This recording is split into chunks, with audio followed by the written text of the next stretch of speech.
तो स्टूडेंट प्रश्नावली 7.1 का क्वेश्चन नंबर 8। क्वेश्चन नंबर 8 में स्टेटमेंट है एक समकोण त्रिभुज ABC में एक समकोण त्रिभुज ABC जिसमें कोण C जो है समकोण है यानी 90 डिग्री है और M जो है कर्ण AB का मध्य बिंदु है। M जो है कर्ण AB का मध्य बिंदु है। इसका मतलब क्या हो गया कि AM इक्वल टू MB, ये मध्य बिंदु है बिल्कुल बीच का बिंदु। इसका मतलब है AM इक्वल टू MB।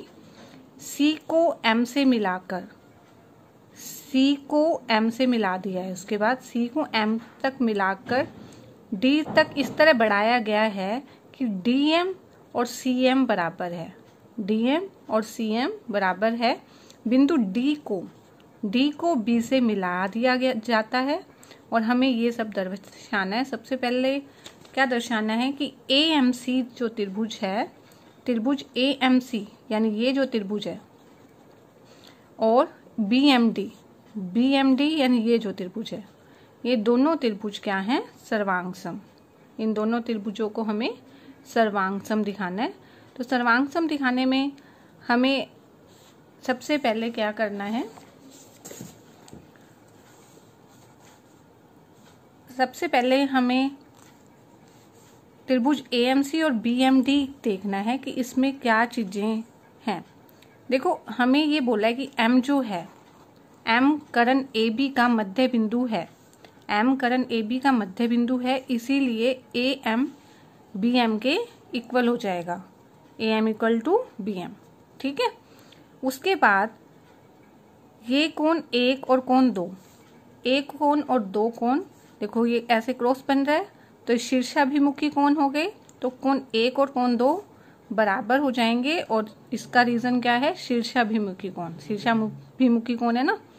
और ऐसे ही DM इक्वल टू CM, ये हमें दिया गया है क्योंकि ये हमें गिवन है। DM इक्वल टू CM, तो ये हमें गिवन है। तो ये 3 पॉइंट्स होने के बाद क्या हो जाएगा? त्रिभुज AMC सर्वांग सम हो जाएगा त्रिभुज MD BMD के।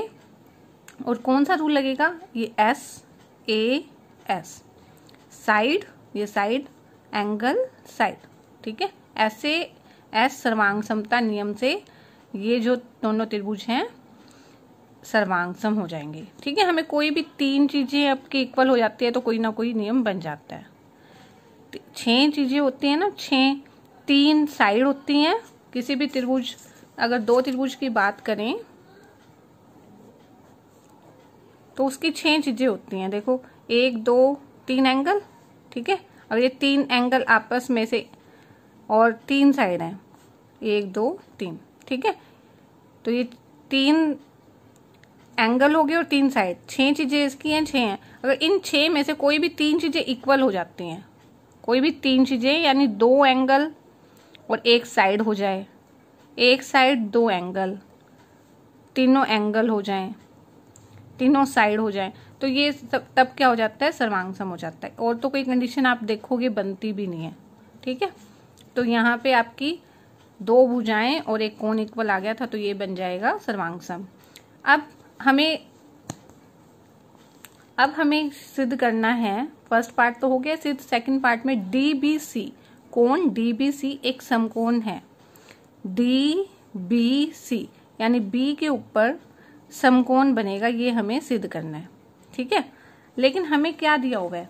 हमें एक समकोण त्रिभुज ABC दिया हुआ है, ABC, जिसमें C समकोण है, यानी ये कोण जो है 90 डिग्री का हमें दिया हुआ है, ठीक है। ये कोण 90 डिग्री का हमें दिया हुआ है। अगर हम ये त्रिभुज और ये त्रिभुज इन दोनों को सर्वांग सम सिद्ध कर दें, इस त्रिभुज को और इस त्रिभुज को सर्वांग सम सिद्ध कर दें, तब इसका अगर C कोण 90 है तो B इसका 90 हो जाएगा। ये दोनों 90 के हो जाएंगे ना।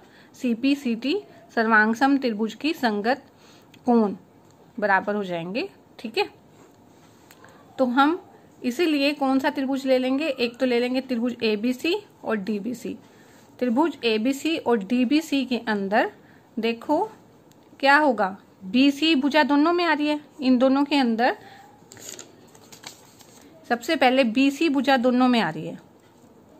अगर हम त्रिभुज ABC और DBC देख रहे हैं, त्रिभुज ABC, त्रिभुज DBC, इसके अंदर BC भुजा देखो इस पूरे में और इस पूरे में, BC भुजा तो दोनों में आ रही है, तो BC बराबर में BC हो गया, ठीक है।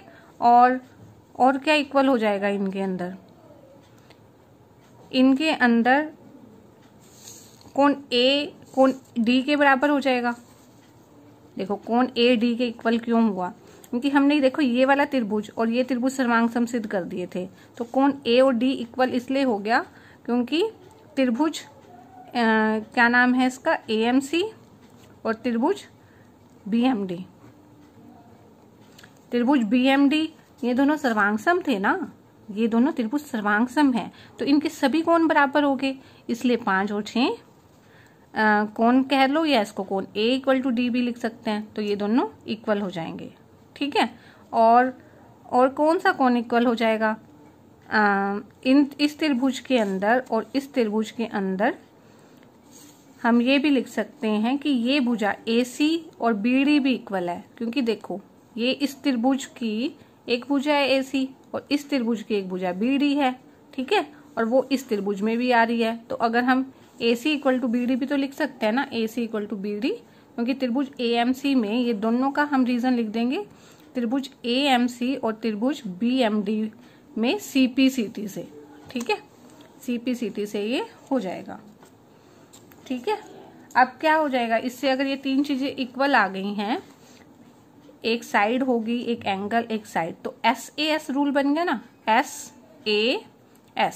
ये है S, ये AS, ठीक है, साइड एंगल साइड, तो त्रिभुज ABC सर्वांगसम हो जाएगा त्रिभुज BMD के, इसलिए त्रिभुज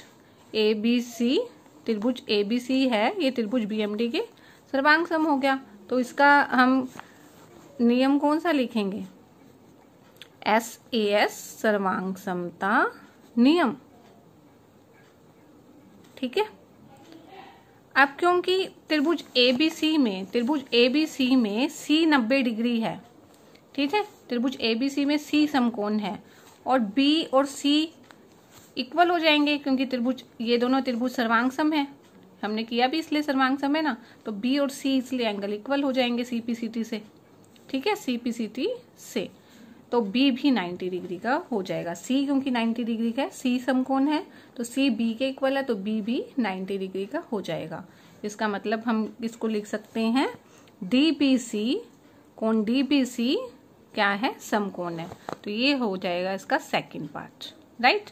सेकंड पार्ट को करने के लिए हमने सोच लिया था पहले कि हम इस त्रिभुजों को सर्वांगसम करेंगे। थर्ड पार्ट में हमें क्या करना है, इन कौन से त्रिभुज को सर्वांगसम करना है, DBC और त्रिभुज ACB को, और ये तो हम पहले ही कर चुके हैं ऑलरेडी, यहाँ कर दिया ना, ठीक है। तो इसको एक नाम दे दो, तो एक से त्रिभुज DBC सर्वांगसम है त्रिभुज ACB के, ठीक है। अब फोर्थ पार्ट रह गया। फोर्थ पार्ट क्या कह रहा है, CM, जो CM है 1/2 है AB के, ये हमने सिद्ध करना है। CM जो है 1/2 है AB के, ये हमने सिद्ध करना है। अब हमने देखो ये कैसे करेंगे, देखो CM जो है DM के इक्वल तो है, CM इक्वल टू DM, क्योंकि त्रिभुज ये वाला जो त्रिभुज है, ये वाला त्रिभुज और ये त्रिभुज, ये दोनों त्रिभुज सर्वांगसम है, ठीक है। तो इसकी ये भुजा CM और इसकी ये DM, ये जो है दोनों भुजा इक्वल हो जाएंगी, CM equal to DM CPCT से, ठीक है। अगर हम अब CD को लिखें, इस CD भुजा को, क्या हम CD को लिख सकते हैं CM जमा MD लिख सकते हैं, क्योंकि CD है तो उसको हम CM प्लस में MD तो लिख ही सकते हैं, ठीक है, वो हमने लिख लिया। अब क्योंकि CM और DM बराबर हैं, तो DM की जगह आप CM भी लिख सकते हैं, ठीक है, DM की जगह यहाँ पे लिख दो CM, तो CM और CM मिलके बन गए 2CM, ठीक है, 2CM। और CM की क्योंकि हमें वैल्यू निकालनी है, CM की फोर्थ पार्ट में वैल्यू निकालनी है, तो CM को हम ये CM लिख के 2 इधर जाके डिवाइड कर दो, तो ये 1/2 CD हो जाएगा। ठीक है, इसको हम 2 बोल देते हैं।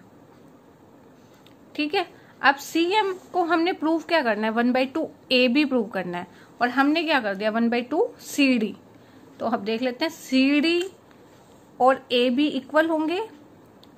CD और AB क्यों इक्वल होंगे, क्योंकि देखो ये त्रिभुज और ये त्रिभुज सर्वांगसम है, तो उनकी ये भुजा CD और AB बराबर हो जाएगी।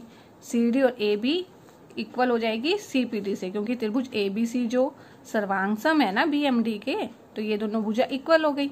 CD जब AB के इक्वल आ गई तो यहाँ पे हम CD की जगह क्या पुट कर देंगे, AB। ठीक है, तो 2 से क्या हो जाएगा CM बराबर में 1/2 CD की जगह हम लिख देंगे अब AB।